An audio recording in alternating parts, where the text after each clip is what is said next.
नमस्कार. मी एक तुम्हाला प्रश्न विचारू इच्छिते. शेवटी भारताला डायबिटीज कॅपिटल का म्हटलं जाऊ लागलं आहे? आपण फक्त जास्त गोड खातो म्हणून? की यामागे आणखी काही मोठी कारणं आहेत? खरं म्हणजे डायबिटीज हा फक्त साखरेचा आजार नाही. तो आपल्या बदलत्या लाईफस्टाईल, खाण्याच्या सवयी किंवा कमी होत चाललेल्या फिजिकल ॲक्टिव्हिटीचा परिणाम आहे. आज भारतामध्ये 10 कोटीहून अधिक लोक डायबिटीज सोबत जगत आहेत आणि 13 कोटीहून अधिक लोक प्री डायबिटीजच्या टप्प्यात आहेत. सर्वात चिंतेची गोष्ट म्हणजे अनेक लोकांना स्वतःची ब्लड शुगर हळूहळू वाढत आहे याची कल्पनाच नसते. आणि ही फक्त दिल्ली, मुंबई किंवा बेंगळुरूची गोष्ट नाही. आज महाराष्ट्रामधील छोट्या शहरांमध्येही, छत्तीसगडमधील गावांमध्येही, मध्य प्रदेश आणि भारतातील अनेक सेमी अर्बन भागांमध्येही डायबिटीस तितक्याच वेगाने वाढत आहे. हा प्रश्न असा आहे की असं का होत आहे? सर्वात पहिलं कारण आहे हालचाल कमी होणं. 20 ते 25 वर्षापूर्वी रोजचं आयुष्य म्हणजे एक्सरसाइज होतं. लोक चालत जायचे, शेतात काम करायचे, घरातील कामांमध्येही खूप शारीरिक हालचाल असायची. आज तीच कामं गाड्या, मशीन्स आणि स्क्रीन करत आहेत. आपण दिवसभर खुर्चीवर बसून राहतो. जेव्हा मजलचा वापर कमी होतो तेव्हा तेच मजल ब्लड मधील ग्लुकोजचा वापर कमी कार्यक्षमतेने करू लागतात. हळूहळू इन्सुलिन रेझिस्टन्स वाढू लागते आणि ब्लड शुगर देखील वाढू लागते. म्हणून डायबिटीज फक्त गोड खाल्ल्याने होत नाही. कमी हालचाल हे देखील तितकंच मोठं कारण आहे. दुसरं कारण आहे आपलं बदललेलं ताट.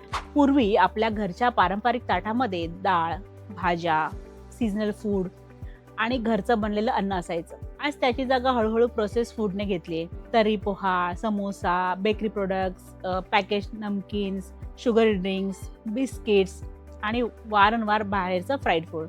समस्या अधूनमधून खाण्यात नाही, समस्या तेव्हा सुरू होते जेव्हा ही रोजची सवय बनते. रिफाईंड कार्बोहायड्रेट्स, अनहेल्दी फॅट्स आणि कमी फायबर यांचं कॉम्बिनेशन इन्सुलिन रेझिस्टन्स आणखी वाढू शकतं. तिसरं कारण आहे पोटाभोवती वाढणारी चरबी. अनेक लोक म्हणतात, डॉक्टर माझं वेट तर नॉर्मल आहे, पण डायबिटीसचा धोका फक्त वेटवरून ठरत नाही. भारतीयांमध्ये पोटाच्या आत साचणाऱ्या व्हिजरल फॅटचं प्रमाण अनेकदा जास्त आहे. ही चरबी हॉर्मोन्स आणि इन्फ्लेमेटरी केमिकल्स तयार करते, जे इन्सुलिनला योग्य प्रकारे काम करण्यापासून रोखू शकतात. म्हणून अनेक लोक दिसायला बारीक दिसतात, पण त्यांची ब्लड शुगर वाढलेली असते. म्हणून फक्त वेइंग मशीनकडे पाहू नका, तर वेस्ट सर्कम्फरन्सकडेही लक्ष द्या. चौथं कारण आहे पुरेशी झोप न घेणं आणि सतत स्ट्रेसमध्ये राहणं. जर रोजची झोप 6 तासांपेक्षा कमी असेल, तर सतत स्ट्रेस असेल, तर कॉर्टिझॉल सारखे स्ट्रेस हॉर्मोन वाढू लागतात.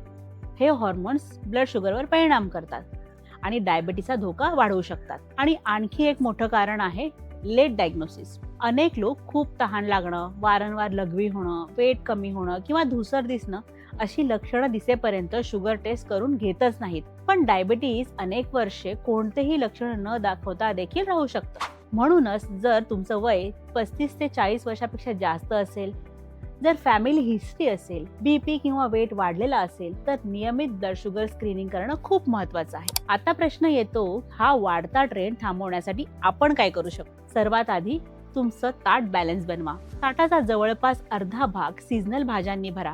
1/4 भाग प्रोटीनने भरा, जसं डाळ, चणा, स्प्राउट्स, अंडी किंवा फिश. आणि उरलेला 1/4 भाग रोटी, राईस किंवा इतर ग्रेन्सचा ठेवा. यामुळे मील अधिक बॅलन्स्ड होतं आणि ब्लड शुगर कंट्रोल ठेवण्यास मदत होऊ शकते. रोज किमान 30 मिनिटं ब्रिस्क वॉक किंवा कोणतीही फिजिकल ॲक्टिव्हिटी नक्की करा. जर तुमचा डेस्क जॉब असेल, तर 30 ते 40 मिनिटांनी काही मिनिटं उठून चालण्याची सवय लावा. स्वीट अँड ड्रिंक्स आणि पॅकेज स्नॅक्स हळूहळू कमी करा. आणि सर्वात महत्त्वाचं, दरवर्षी ब्लड शुगर टेस्ट नक्की करून घ्या, विशेषतः जर घरामध्ये डायबिटीसची हिस्ट्री असेल. माधवबागमध्ये आम्ही फक्त डायबिटीसकडे शुगरची समस्या म्हणून पाहत नाही. आम्ही पेशंटचा diet, physical activity, sleep, stress, waist circumference आणि मेटाबॉलिक हेल्थ यांचा एकत्रित विचार करतो. आमचा प्रयत्न असतो की लोकांनी आपलं पारंपरिक अन्न न सोडता ते अधिक बॅलन्स्ड आणि हेल्दी पद्धतीने स्वीकारावं. या व्हिडिओमधला महत्त्वाचा संदेश, डायबिटीस एका दिवसात होत नाही. रोजच्या छोट्या छोट्या सवयीचं हळूहळू त्याचा पाया असतात आणि या छोट्या सवयी तो टाळण्यासाठी सर्वात मोठी ताकदही बनू शकतात. जर तुम्हाला वाटत असेल की तुम्ही डायबिटीसच्या रिस्कमध्ये आहात किंवा तुमच्या कुटुंबात कोणाला डायबिटीस आहे, तर आपल्या जवळच्या माधवबाग क्लिनिक किंवा हॉस्पिटलमध्ये तज्ज्ञांचा सल्ला नक्की घ्या. जर हा व्हिडिओ तुम्हाला उपयुक्त वाटत असेल, तर तो तुमच्या कुटुंबियांसोबत आणि मित्रांसोबत नक्की शेअर करा. धन्यवाद.